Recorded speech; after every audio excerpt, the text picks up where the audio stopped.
अस्सलाम वालेकुम दोस्तों, मैं हूं मिनैल और मैं आज एक बहुत यूज़फुल टॉपिक आपके साथ डिस्कस करूंगी। और वो टॉपिक है ऐसे पॉइंट्स जो हम यूजली घर के प्लानिंग और डिज़ाइन के वक्त भूल जाते हैं। ऐसे बहुत से पॉइंट्स होते हैं यूजली जो हम एज आर्किटेक्ट्स नोट करते हैं, जो कुछ क्लाइंट्स या तो भूल जाते हैं या वो उन पॉइंट्स को इतनी अहमियत नहीं देते एंड हम देखते हैं कि ये बाद में क्लाइंट्स के लिए परेशानी का बायस बन जाते हैं। तो ये वीडियो उन जनरल पॉइंट्स पे है। तो सबसे पहले नंबर 1, आपकी जनरल फ्यूचर नीड्स क्या होंगी। अपने आने वाले सालों की ज़रूरतों पर तवज्जो दें। फॉर एग्ज़ाम्पल, क्या आप अपनी फैमिली को बढ़ाना चाहते हैं? क्या आप घर से काम करेंगे फ्यूचर में?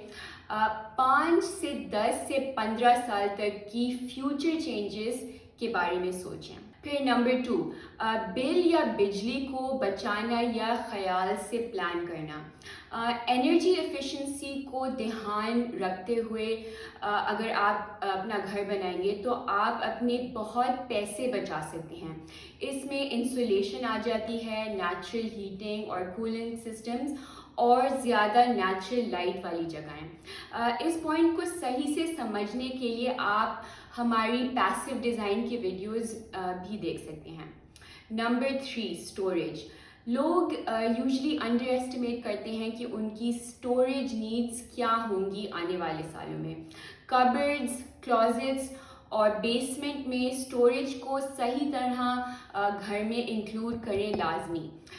स्टोरेज को सही तरह डिज़ाइन करने के भी बहुत से मॉडर्न तरीके हैं जिसमें ज़्यादा जगह भी ज़ाया नहीं होती। नंबर 4, ट्रैफिक फ्लो, यानी ये सोच के घर की सारी जगहें प्लान करें कि घर के रहने वाले घर में कैसे मूव करेंगे।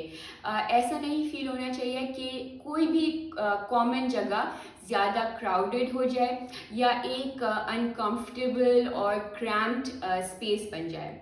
इसका अंदाज़ा लगाने के लिए ये जहन में रखना चाहिए कि इस घर में लोग अभी कितने रहेंगे, फॉर एग्ज़ाम्पल इमीडिएट फ्यूचर में, और फिर डिस्टेंट फ्यूचर में भी मतलब 5 से 10 साल में भी हम क्या एक्सपेक्ट कर रहे हैं कि कितने लोग इस घर में आएंगे या ठहरेंगे या रहेंगे। नंबर 5, स्विचेस और इलेक्ट्रिकल आउटलेट्स। स्विचेस, प्लग्स वगैरह सही मिकदार में दीजिए हर कमरे में, इंक्लूडिंग आउटडोर एरियाज़ में। अगर हम नहीं देते हैं इससे यूजली हम देखते हैं और मसले आपकी डे टू डे लाइफ में बढ़ते हैं। जैसे कि फॉर एग्ज़ाम्पल हम बहुत ज़्यादा एक्सटेंशन कॉर्ड्स पर रिलाई करने लगते हैं। तो इसका घर बनाते वक्त सिंपल सा सोल्यूशन यही है कि आप सही मिकदार में सारे स्विचेस और इलेक्ट्रिकल आउटलेट्स दें। नंबर 6, हिफाजती फीचर्स। ये बहुत ज़रूरी है कि अगर आपका बजट अलाउ करे तो आप स्मोक अलार्म्स, फायर एक्सटिंग्विशर्स और सीसीटीवी वगैरह अपने घर में इंकॉर्पोरेट करें। नंबर 7, एक्सेसिबिलिटी, यानी कि रैम्प्स और चौड़े दरवाजे प्लान करें अगर आप चाहते हैं कि ज़्यादा उम्र के लोग इस घर में रह सकें ताकि व्हीलचेयर वगैरह आसानी से गुजर पाए। इस पॉइंट से रिलेटेड हमें ये भी सोचना चाहिए कि फर्नीचर कैसे इस घर में लाया जाएगा। तो सारी डोर ओपनिंग्स इतनी चौड़ी होनी चाहिए कि उनके थ्रू बड़ा फर्नीचर भी पास कर सके। Number 8, resale value. अगर आपको इसी घर में हमेशा के लिए रहना है, उसके बावजूद आपको इस घर की रीसेल वैल्यू को लाजमी कंसिडर करना चाहिए। फॉर एग्ज़ाम्पल, बहुत ज़्यादा मुनफरिद या यूनिक लेआउट या डिज़ाइन कोशिश करें ना बनाएं जो पोटेंशियल बायर्स को डिस्करेज करे। नंबर 9, इंटीरियर को विजुलाइज करना। यूजली हम एलिवेशंस और लेआउट्स तो घर के प्लान कर लेते हैं और डिज़ाइन करवा लेते हैं, लेकिन हम इंटीरियर्स को इतनी अहमियत नहीं देते। लेकिन इंटीरियर प्लानिंग, फॉर एग्ज़ाम्पल कमरे के फर्नीचर लेआउट्स वगैरह भी बहुत ज़रूरी होते हैं ताकि आपको स्पेस और डायमेंशंस का अंदाज़ा हो सके اور انٹیریئر اسٹائل اور اس سے ریلیٹڈ وال فنشز کو بھی ہمیں اہمیت دینی چاہیے، کیونکہ اس کے ذریعے آپ اپنی لائف کو بہت زیادہ انہینس کر سکتے ہیں اور کنوینئنس اور آرام لا سکتے ہیں۔ اینڈ نمبر 10، یہ پوائنٹ لاسٹ پوائنٹ سے بھی ریلیٹڈ ہے، جو بھی انٹیریئر فنشز ڈالیں وہ easy to clean and easy to maintain ہوں۔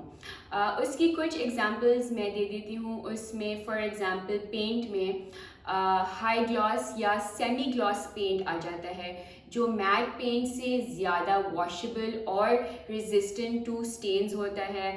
پھر کیبنٹری یا شیلفز کے لیے میلامائن جیسے مٹیریلز یوز کرنا، جو بہت ہی ڈیوریبل اور ایزی ٹو کلین ہوتے ہیں۔ پھر ٹائلز اور بیک اسپلیش وغیرہ کے لیے سیرامک یا پورسلین ٹائلز یوز کرنا، جو بہت ہی واٹر پروف، سلپ ریزسٹنٹ اور ڈیوریبل ہوتی ہیں۔ تو اس طرح اگر آپ آرکیٹیکٹ سے گھر بنوا رہے ہوں، ان سے ڈیوریبل انٹیریئر فنشز کا ضرور پوچھیے گا اور اپنے انٹیریئرز میں یوز کیجیے گا۔ تو یہ تھے 10 پوائنٹس جو ہمیں ایز آرکیٹیکٹس لگتا ہے بہت ہی امپورٹنٹ ہیں، جو لوگ اکثر اوور لک کر جاتے ہیں۔ تو آج کے لیے مجھے اجازت دیجیے۔ آئی ہوپ آپ کو یہ ویڈیو پسند آئی ہوگی۔ اللہ حافظ۔